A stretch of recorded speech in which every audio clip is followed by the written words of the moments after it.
I'm Catherine, 39 years old, a devoted homemaker and mother to a bright-eyed 5-year-old daughter. My husband Bob is my steadfast companion in this journey of family life. Despite the bustling household, there's a quiet pang of estrangement from my own siblings. I find myself nestled between an older brother and a younger one, but the bonds between us have grown faint over the years. As a child, the rift was palpable. My brothers, inseparable in their adventures, left me behind because of my gender. Even now, they share a camaraderie that seems impervious to time. Despite the disparity in age, they remain close, even choosing to live together in adulthood. Since my marriage a decade ago, the distance from my family has widened, leaving me to wonder about my brothers' lives from afar. Loneliness, a familiar companion, prompted a decision to limit my own family size to 2 children, a resolution born from the ache of childhood exclusion. Yet fate had its own plans. Despite my advancing age, the arrival of our daughter brought a warmth and joy that filled the void. Now, my world revolves around the cozy embrace of Bob and our daughter, leaving little room for thoughts of my brothers. Even news of my older brother's impending engagement failed to stir more than a passing curiosity. Yet, as the day of his introduction to Marilyn approached, the family home buzzed with excitement. My parents, long concerned about my brother's single status, busied themselves with preparations while my younger brother bemoaned his own solo status. Then, as my brother entered with Marilyn by his side, the air was electric with celebration, casting aside any lingering shadows of estrangement. I observed the scene with a detached air, as if it were unfolding in a distant land with no connection to my reality. "All the best to you, Mike and Marilyn," I managed to muster, though my words felt hollow even to my own ears. As I mechanically prepared the coffee, Marilyn ventured into the kitchen, offering her assistance. I declined politely, insisting she enjoy the gathering as our guest.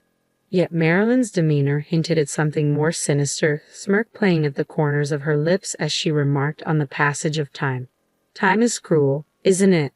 You who were once so small, now the lady of the house," she taunted, leaving me at a loss for words. I could only nod in response, masking my discomfort. Returning to the living room, Marilyn left me to contemplate her cryptic words. Despite her apparent dislike, I resolved not to let her affect me. However, the unease lingered like a shadow, casting doubt on the future of my relationship with my brother and his new wife. A month later, my mother's invitation to the family reunion prompted a visit home. Joined by Bob and our daughter, we entered my childhood home, greeted by familiar faces. As my family embraced Bob and our daughter, I couldn't help but feel a sense of relief at the genuine warmth exchanged. As I busied myself with coffee refills in the kitchen, Marilyn once again appeared at my side. Her presence sent a shiver down my spine, but I maintained my composure. "Catherine," she began, her tone laden with unspoken implications, "I don't want to see your face at our family gatherings. As a wife, you should be attending your husband's family events." Marilyn spat out, her words dripping with disdain. I felt a surge of indignation, but I held my ground. "Don't worry, I hardly have anything to do with this house. Even today, I was only called over by my mother." "Then please, don't come over, even if my mother-in-law calls you," she retorted sharply. I couldn't fathom why Marilyn harbored such animosity towards me, but I couldn't summon the energy to care about the woman who was soon to be my brother's wife. They say the opposite of love is indifference, and that was exactly how I felt, indifferent. Throughout my life, I had been treated like an unwanted presence by my own brothers, leaving my heart weary. Meeting Bob, starting a family, brought a glimmer of happiness, but Marilyn seemed oblivious to my detached feelings. "If you hate me, please, don't talk to me," I countered, meeting Marilyn's glare before she stormed back to the living room. Since my brother's marriage, my mother had been urging me to attend family gatherings more frequently in an attempt to mend fences. But after the incident with Marilyn, I made a conscious decision to stay away. As long as she didn't make my brother unhappy, her treatment of me seemed inconsequential. My brother's late-in-life marriage had been a cause for celebration, and I didn't want to dampen his joy. We didn't interact often, and I convinced myself that enduring occasional meetings was tolerable. I confided in Bob about my decision. "Do you really want to become family with someone who hurts you?" he questioned, his support unwavering. "It's okay. I wasn't close with my brother, but I still want him to be happy as a sibling. If it ends up with just me bearing it, then it's okay." Bob's words brought a sense of validation, yet I couldn't shake the bitterness. However, my reverie was interrupted by a call from an unfamiliar number. It was Marilyn. "Oh, Catherine, how have you been?" she greeted, her tone falsely cheerful. "When I said I wanted to be friends with you, he immediately gave me your number." Marilyn's voice cut through the silence, catching me off guard. I tried to maintain composure, masking the unease bubbling within me. "Is that so?" I replied, feigning indifference. "Do you keep in touch with Mike?" she inquired, her tone laced with accusation. I hesitated, my nerves fraying at her probing questions. No, I'm not," I stammered. "Are you lying?" she pressed, her voice sharp with irritation. "Even if I badmouth you, no one believes me. How annoying are you?" Confusion clouded my thoughts as I struggled to comprehend her hostility. Did I do something to you, Marilyn? It's the worst to not realize it. Anyway, you're married, so stay out of this. And don't say I said this. If you do, I'll send some scary people I know to your house," she threatened, her words sending a chill down my spine. I ended the call abruptly, my hands trembling with fear. Unsure of my next move, I debated whether to intervene in my brother's impending marriage or seek guidance from my parents. As I grappled with my options, a comforting hand rested on my shoulder, jolting me from my thoughts. Startled, I turned to find Bob's concerned gaze fixed upon me. "You're as pale as a ghost," he remarked, his worry evident. His words brought a stark realization of the fear coursing through me, chilling me to the bone. I recounted the unsettling conversation to Bob, his anger mounting with each word. "What the hell is that for? Just block the number and let's report this to your parents or brother immediately. There's no way he can be happy marrying that person," Bob insisted, his protective instincts flaring. I hesitated, torn between intervening and maintaining distance. "But maybe she's a good person in front of my brother. I just need to stay out of it, I'm sure," I argued weakly. "Do you think that's the end of it? That woman threatened you, didn't she? She's not a decent person. If your brother knew what she did to you, I'm sure." Bob's words trailed off, leaving me seething with anger. "I understand, but why must I be the one to intervene? I've kept my distance from my brothers for so long. If our small family unit remains intact, isn't that enough? Is it not acceptable?" The calm facade I typically maintained shattered as memories of childhood exclusion flooded my mind. The pain of being sidelined by my brothers, as if I were invisible, ignited a long-buried anger. Yet I knew Bob wasn't the target for my frustration. Suddenly realizing this, I turned to him and offered an apology. "I'm sorry. You've done nothing wrong." In response, Bob enveloped me in a tight embrace. "You've been holding back a lot, haven't you? I'm on your side, Catherine. You can vent your feelings to me, but I believe you should talk with your brothers." His words brought a sense of relief, and I resolved to address the lingering issues with my siblings. Despite feeling slightly more at ease, I knew I needed to confront the past. I decided to reach out to my brothers and arrange a private conversation among the three of us.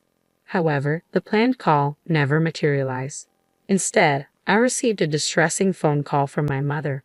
My brothers, while on a trip to Maryland, had been involved in a serious accident on their way back. I rushed to the hospital in a state of panic. Marilyn had sustained minor injuries, but my brothers were in critical condition. Upon my arrival, the surgery had concluded, and by some stroke of luck, my brother had managed to pull through. They were promptly transferred to the ICU, granting me only a brief visitation window. Given the strained situation with Marilyn, I kept my distance, mindful of the tension lingering in the air. My mother, however, expressed concern for Marilyn's well-being, suggesting it must be difficult for me to return home alone. "Marilyn, you don't need to worry about anything at home. Why don't you stay with us for a while?" she proposed, her worry evident. But Marilyn, wearing a pained expression, declined with a curt "No, thank you. I'll go home to my parents' house." In a gesture of goodwill, my mother offered to drive her home, yet Marilyn insisted she was fine and swiftly departed from the hospital. Despite my reservations, I couldn't help but feel a pang of sympathy for her. At least she was safe at her parents' home, away from the chaos of the hospital. In the following days, Marilyn never returned to the hospital, while my parents and I made frequent visits. Initially, my brothers were confined to their beds, writhing in pain, but gradually signs of improvement emerged. Meanwhile, my brother's impending marriage to Marilyn remained in limbo. With the wedding arrangements pending and Marilyn unreachable, My mother took it upon herself to liaise with the venue, explaining the circumstances. Unable to broach the topic of reconciliation with my brothers or delve into the contents of Marilyn's ominous phone call, I continued my visits to the hospital. Though they were immobile, their gentle smiles upon seeing me brought a sense of solace. About 2 months into their hospitalization, I approached their room alone, only to overhear my mother and brothers engaged in conversation. If something were to happen to me, I've made sure the insurance money would go to Catherine. If Catherine is happy, then I'm content, my older brother remarked, his words laced with sincerity. A pang of guilt washed over me as I listened, but their discussion shifted to Marilyn. Truly, I feel bad for Marilyn, but perhaps it was for the best that we didn't invite Catherine. Marilyn seems uncomfortable around her. If that weren't the case, we would have invited the whole family, my younger brother chimed in, his words echoing in the corridor. I was dumbfounded by what I was hearing. They were always inseparable, always making me feel like an outsider. That kid, when she was small, she used to imitate me and got injured. I'm a man after all, so I've done dangerous things, but I can't let Catherine get hurt again. Plus, our sister, she's so serious all the time. It's hard to depend on someone who tries so hard at this. I heard my brother's voice, tinged with concern. Mom chuckled in disbelief. You thought that much about Catherine?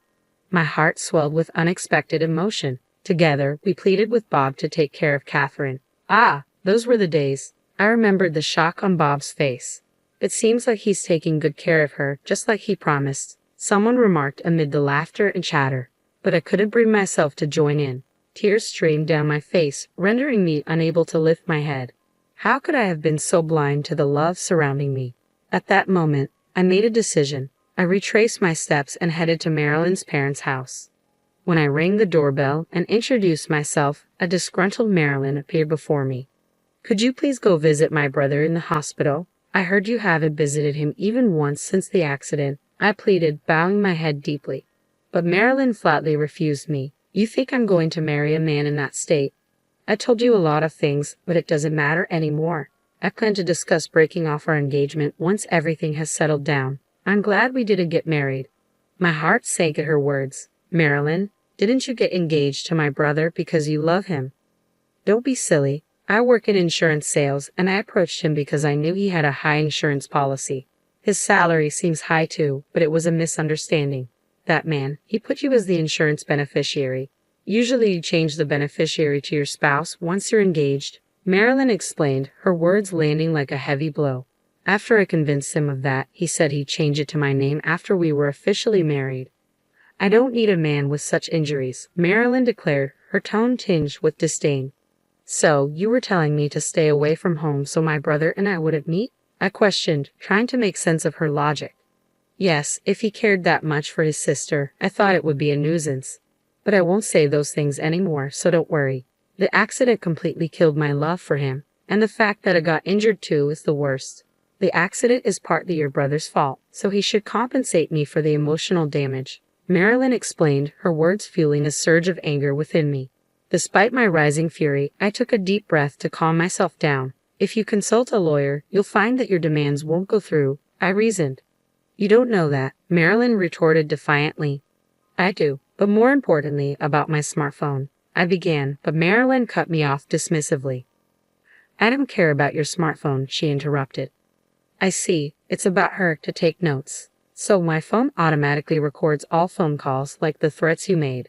What would happen if I reported it to the police, I wonder?